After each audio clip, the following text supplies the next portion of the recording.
नमस्कार। अमेरिकी राष्ट्रपति डोनाल्ड ट्रंप ने जैसे ही 26% का रेसिप्रोकल टैक्स इंडिया के ऊपर अप्लाई किया और भी सारे देशों पर उनने अलग अलग टैक्स लगाए हुए हैं, उसका नेगेटिव इम्पैक्ट वर्ल्ड के सभी मार्केट पर दिखने लगा। 3 अप्रैल को मार्केट ऐसे बिहेव कर रहा था जैसे इस टैक्स का मार्केट पर कोई भी इम्पैक्ट नहीं होगा, लेकिन 4 तारीख को इसका नेगेटिव इम्पैक्ट पूरे वर्ल्ड के मार्केट पर दिखा।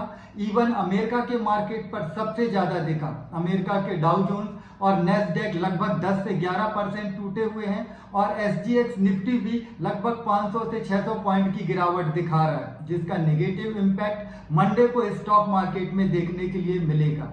इस टैक्स के ये मायने लगाए जा रहे हैं कि ऐसा करने से इंडिया की इकोनॉमी पर बहुत ज्यादा बुरा असर पड़ेगा और दूसरे देशों की इकोनॉमी पर भी असर पड़ेगा। इसके पीछे ट्रंप का तर्क ये है कि पिछले कुछ सालों से उनके जो भी फ्रेंड और एनिमी कंट्री थी वो अमेरिका पर इलीगल टैक्स लगाकर अवैध वसूली कर रही थी। उसी के जवाब में ट्रंप ने ये टैक्स लगाया है, लेकिन इसका नेगेटिव इम्पैक्ट अमेरिका पे भी सबसे ज्यादा देखने को मिल रहा है।